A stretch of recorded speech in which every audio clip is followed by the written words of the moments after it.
What's poppin', y'all? Welcome back to another YouTube video, and today we're taking a look at another Wizard of Oz movie. Today we're taking a look at Return to Oz, which is the second movie out of 4. I've never seen The Wonderful Wizard of Oz. That is a movie that I've never seen, and one that I probably won't watch anytime soon. So we're just going to be taking a look at The Wizard of Oz, which we took a look at yesterday. Today we're taking a look at Return to Oz, and tomorrow we're taking a look at Wicked.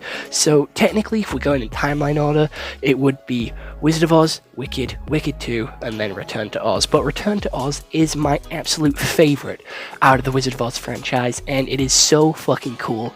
It did get made by Disney. I do believe Disney made this one. I don't think Disney made the first one, but they definitely made this one. And this one was made like 20 years after the original. I do believe it's made in like 1950, 58, 57. So it is a pretty old movie, and it is a fantasy family movie. And without any further delay, let's take a look at what Google has to say. It is 1 hour and 53 minutes long. It is a 6.8 out of 10 on IMDb and a 58% on Rotten Tomatoes. This one sucks according to Rotten Tomatoes, but not according to me. So let's continue. You can watch this on Disney Plus, Sky Star, Amazon Prime, or Google Play. After saving herself from a psychiatric experiment by a mysterious girl, Dorothy sets off on a quest to fight a vain witch and an evil king who are about to destroy the magical world, the magical island she lives on. Oz is an island? Okay, I didn't think it was an island, I'm gonna be honest. But sure, Oz is an island. Moving on, getting onto that, we have how the story actually starts with Dorothy talking about Oz, how cool Oz is, how she missed it, and she believes it to be real. So her aunt and uncle put her in a psychiatric ward where they do experimental tests on her, which are the electric shock therapy, which sends electric shocks through her brain to rewrite her brain chemistry. She breaks out of that with the help of a girl who she ends up falling into the river, landing in a baby's crib, and then ending up in the deadly desert. She took her chicken with her. Her chicken. Yes, her chicken. We're not going with Toto no more. Not a dog. We're going with a chicken this time, because a chicken is easier to control than a dog. So, they're there with a dog. And note that they're with the chicken. She hopscotch is her way over the rocks out of the deadly desert, because if she touches the sand, she'll turn to stone and die. She then, goes to a picnic tree and gets herself 2 picnic pails and takes the lid off and eats some sandwiches, which I think would be fucking brilliant if we had in the UK. But anyway, she continues. She walks around Oz seeing everyone turn to stone and there be no life at all. She sees the lion, who's no longer a humanoid lion and is more a lion from like Wicked Witch, Wardrobe Witch in Place, Lion Witch in the Wardrobe, there we go. We then have Tin Man, also made of stone, who looks a lot different, looks more tin than man, and then we don't know where Scarecrow is. We can't find Scarecrow. But then a new creature comes rolling in, which is the Wheelers, which are guys who have wheels on their hands and feet and masks on the top of their heads. They are wheeler dealers, and they are rolling around, and they capture Dorothy and take her to go see a witch who can swap out her heads. And she locks her in the attic with a pumpkin head dude and a stag's head, which can talk, both of which can talk. She goes down and steals a special key from the witch's necklace, and she escapes the tower that she is locked in, and she builds a magic flying gump creature, which is like 2 sofas, a head, and some wings. It flies over the deadly desert, leaving the Wheelers behind and ending up at the Gnome King.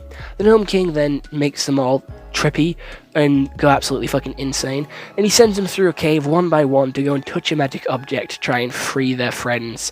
And Dorothy's the last one to go. One by one they all go through and they all get turned into an object. The fucking Tin Man, Cogsworth, I don't fucking remember his name, the wind-up dude has a fucking thinking cog and a torso cog. So Dorothy winds up the cogs, and then he touches an object so then the plan is to like see what he turns into, so then she can go and save everybody else.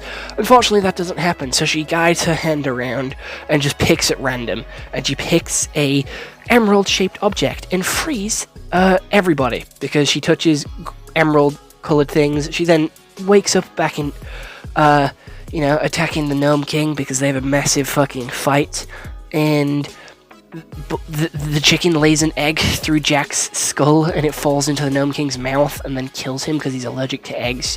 He then goes back to the Emerald City and the Queen's there, and like the Queen gets sends her back home, and the Scarecrow looks weird, and that's pretty much it. That's the story done. Gonna be honest, the characters in this one are a whole lot better. I love Jack. He's my absolute favourite character. I think it is slightly weird that he calls Dorothy mother, but I still like his character. I think he's cool. It is not the first time there is a Jack Scarecrow. We see this character design very, very early on in Nightmare Before Christmas.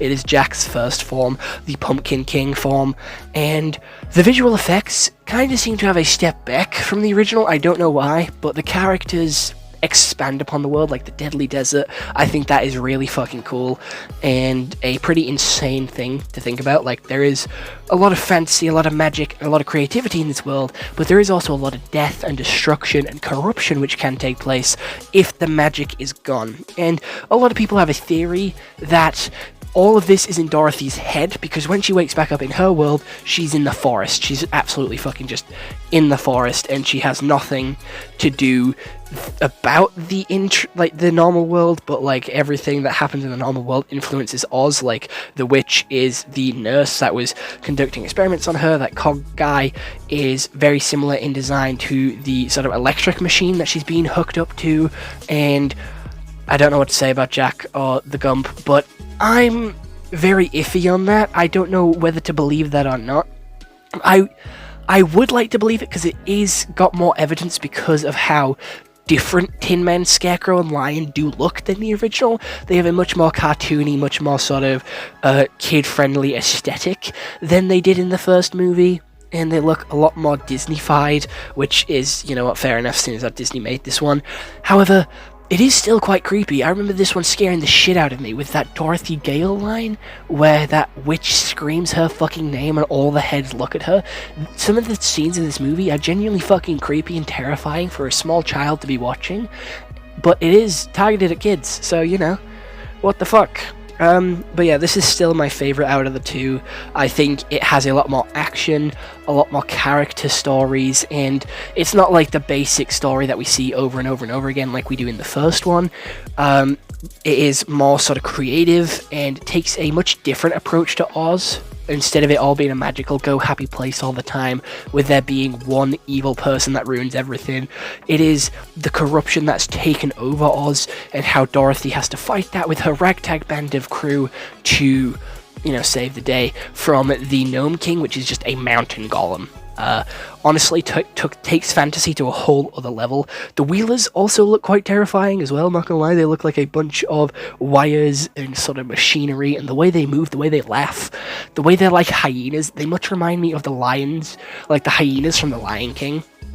It is a very strange thing, but they are cool as shit, and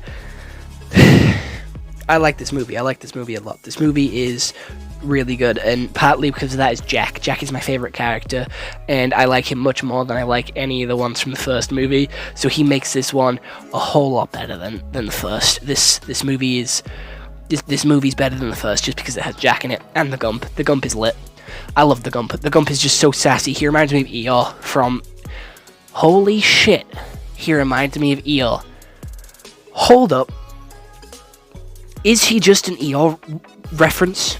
Because he is a green. He's a green... Does he have antlers? Does the Gump have antlers? Where is the Gump in this? The Gump does have antlers. He is a deer, but he's a green deer. Alright? He's a green deer that is depressed. Eeyore is a blue donkey that is depressed. Close enough, close enough. Welcome back, Eeyore.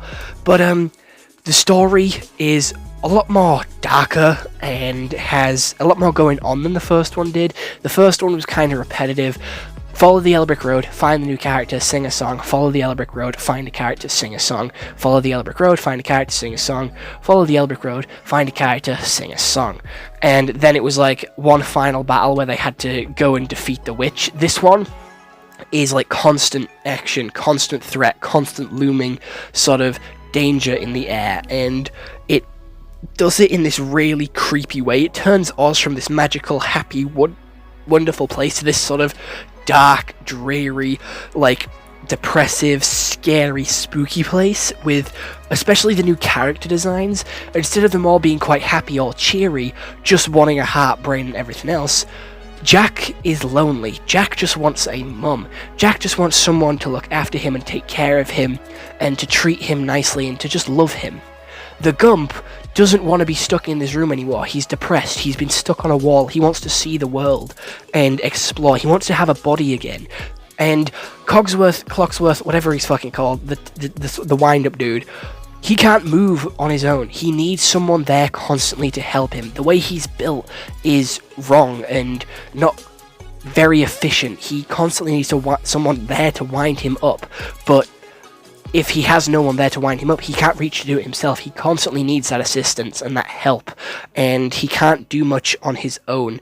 And when he tries to do something, he always gets stuck and can't fully go through with anything.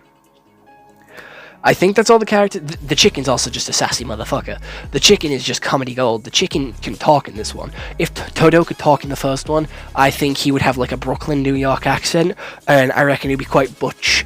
Not in like terms of aesthetic. I just think he'd like talk quite butch, and I think he'd be like I think he'd like give more of a bark than bite, to be fair. But this movie's great. I love it. I think it's excellent. And if you haven't seen it, I don't think it's canon to the Wizard of Oz franchise. I don't know. If it is, if it isn't, I don't know. But I like it. Also, Dorothy is a lot younger in this one than she's in the first one. So, I don't know what's fucking happening there. But, oh well, it is a 10 out of 10 from me. I love it. It's great.